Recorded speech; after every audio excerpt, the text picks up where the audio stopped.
The very title, What Does God Say About Our Future? Teachings that have never been more urgent, speaks to the heart of humanity's deepest anxieties and yearnings. It whispers of uncertainty, of a world seemingly spiraling into chaos, and yet, it offers a glimmer of hope, a promise of guidance in these tumultuous times. For in a world obsessed with predicting the future, I, your God, do not offer mere predictions, but rather, eternal truths, timeless wisdom meant to navigate not only the shifting sands of tomorrow but the very essence of your being today. My children, I speak to you not from some distant, unreachable realm, but from within the very fabric of your souls, a still, small voice whispering ancient wisdom into the clamor of modern life. The urgency you feel is real, the challenges you face are daunting, but within my teachings lies a pathway, a beacon illuminating the road ahead.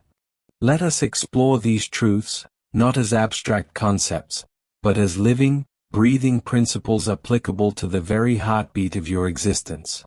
The scriptures, often misinterpreted, often overlooked, hold within them the keys to unlocking not just your future, but your true potential. Consider the parable of the talents, where I entrusted each of my servants with gifts according to their abilities. This isn't simply about financial wealth, my children, but about the very potential I have placed within each of you. Are you nurturing your talents, cultivating the gifts I have bestowed upon you, or are you burying them out of fear, out of doubt, out of a lack of faith in my divine plan? The future I offer is not one of preordained events, but one of opportunity, a tapestry woven with the threads of your choices, your actions, your unwavering belief in my guiding hand. The book of Revelation, often viewed with fear and trepidation, speaks not of a predetermined apocalypse, but of a constant battle between good and evil, a battle waged within each heart, within every soul. It is a call to vigilance, to stand firm in your faith, to resist the temptations that seek to pull you away from my light. The future, therefore, is not something to be feared, but embraced. It is not a destination, but a journey, a constant unfolding of my divine purpose. Consider the story of Noah. I did not warn him of the flood to instill fear, but to offer him a chance at salvation, a chance to rebuild, to start anew. The flood was not an end, but a beginning, a cleansing of the earth, a renewal of creation. Similarly, the challenges you face today are not meant to destroy you, but to refine you, to strengthen your faith, to draw you closer to me. The teachings of the prophets, from Moses to Isaiah to Jeremiah, are replete with messages of hope amidst trials, of redemption amidst despair. They spoke of a future where justice would prevail, where peace would reign, where my love would embrace all creation. These prophecies are not mere predictions, but promises, assurances of my unwavering commitment to my children.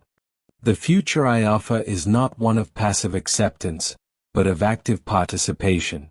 You are not mere spectators in the unfolding drama of life, but active participants, co-creators with me in shaping a world that reflects my love, my compassion, my justice.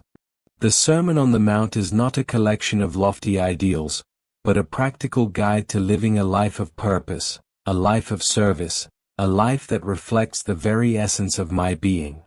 Blessed are the meek, for they shall inherit the earth.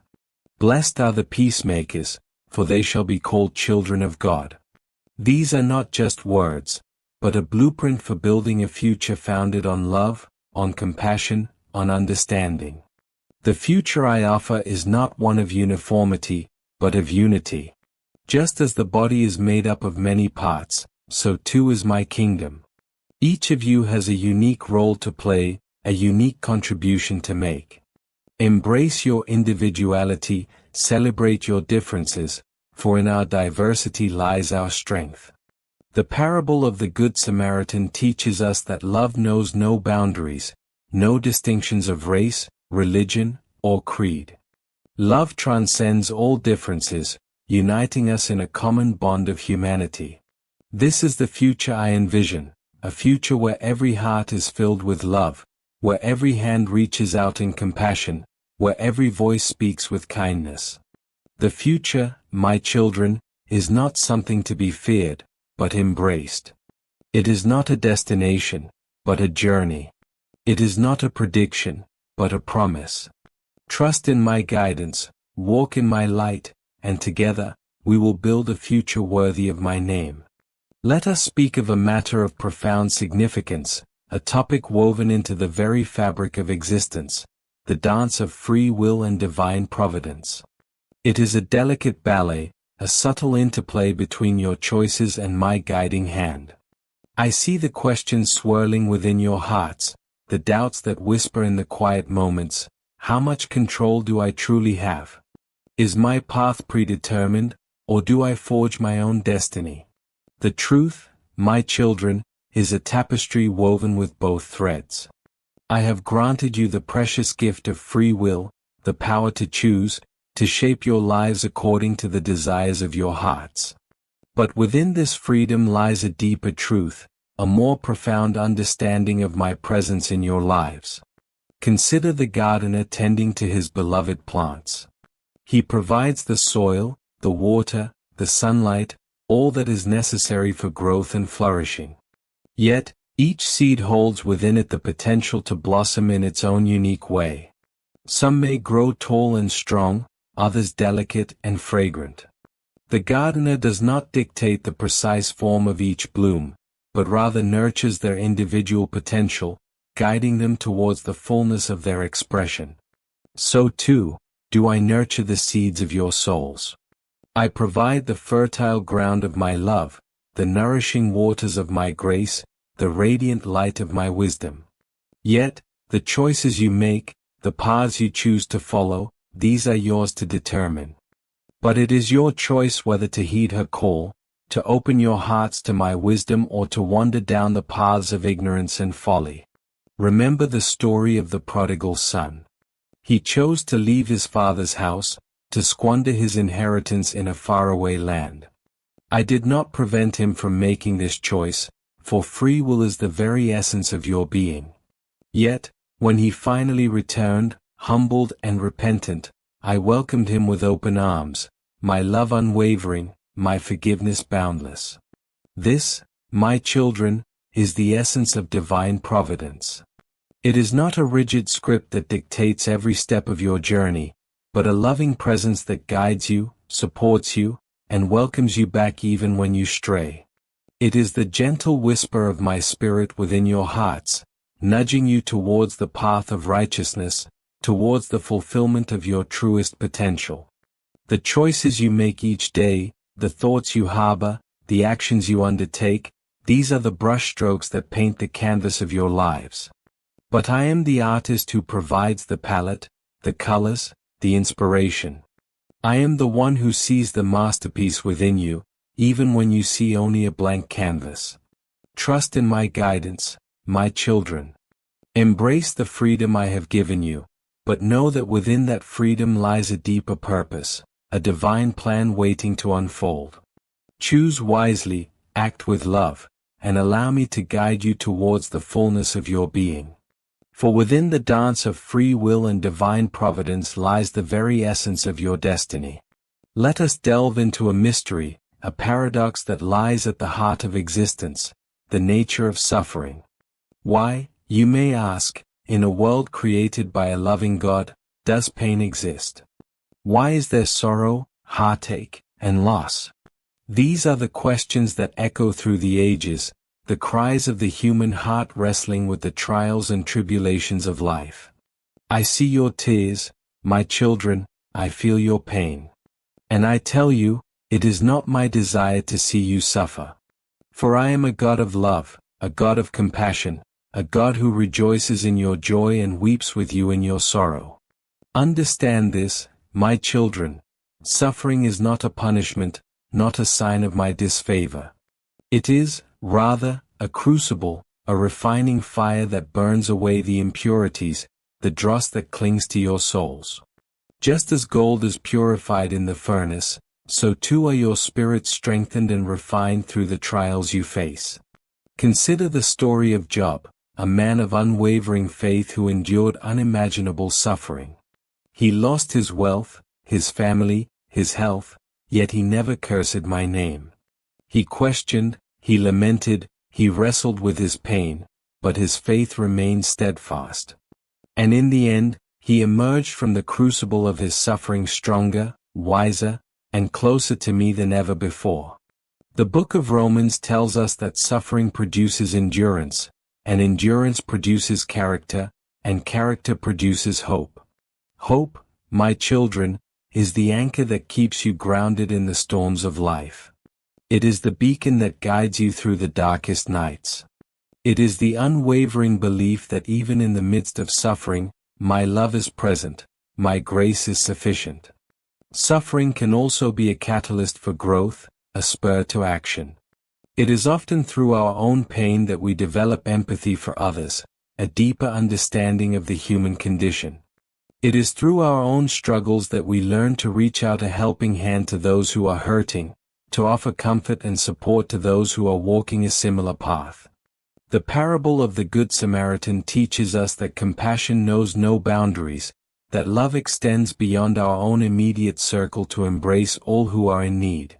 Suffering can also be a pathway to deeper intimacy with me. It is often in our darkest moments, when we feel most alone and vulnerable, that we turn to me with our whole hearts. It is in these moments of surrender, of complete reliance on my grace, that we experience the fullness of my love and presence in our lives.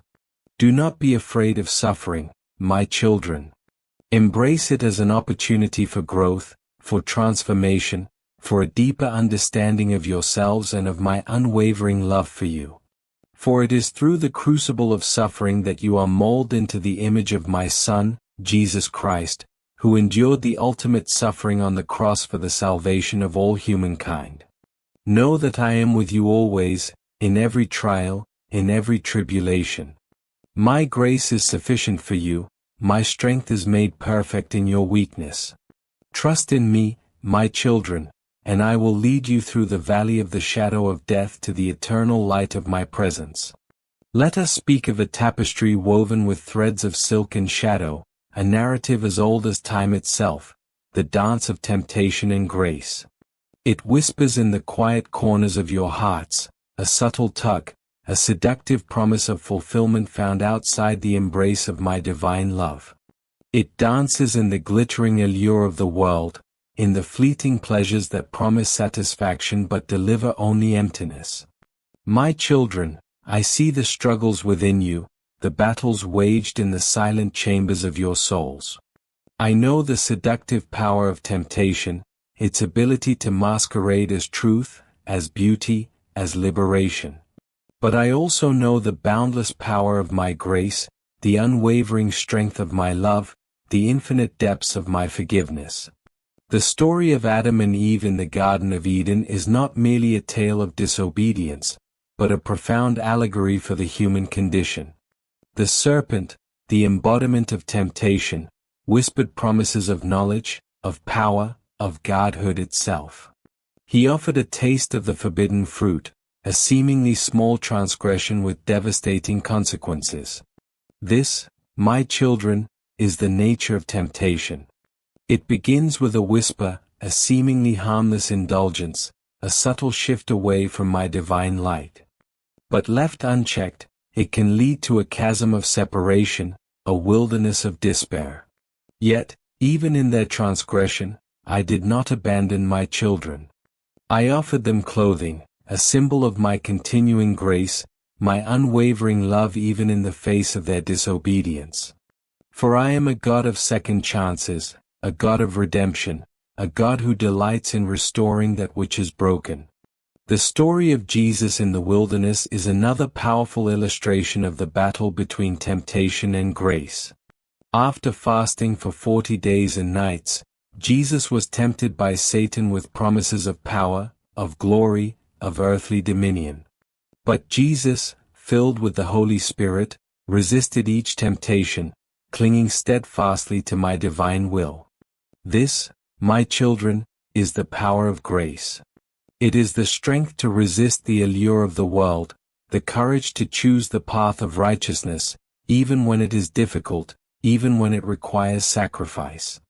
The teachings of the Apostle Paul offer further guidance on navigating the treacherous terrain of temptation. He reminds us that no temptation has overtaken you except what is common to mankind. And God is faithful, He will not let you be tempted beyond what you can bear. But when you are tempted, He will also provide a way out so that you can endure it.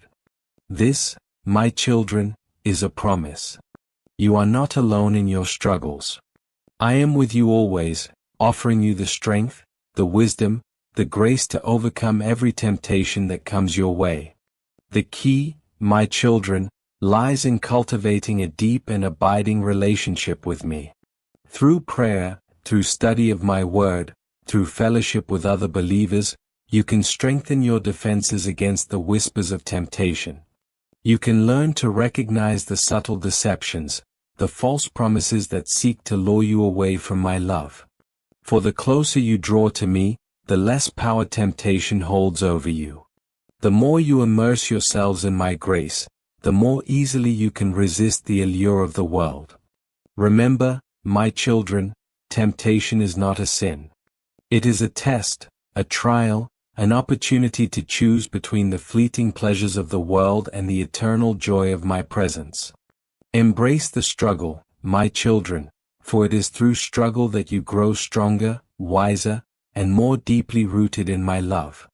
And know that even when you stumble, even when you fall, my grace is always there to lift you up, to forgive you, and to guide you back to the path of righteousness. Please provide the topic you'd like me to analyze. I'm ready to delve into it from the perspective of God, with a captivating opening and a focus on the embedded messages, lessons, and teachings.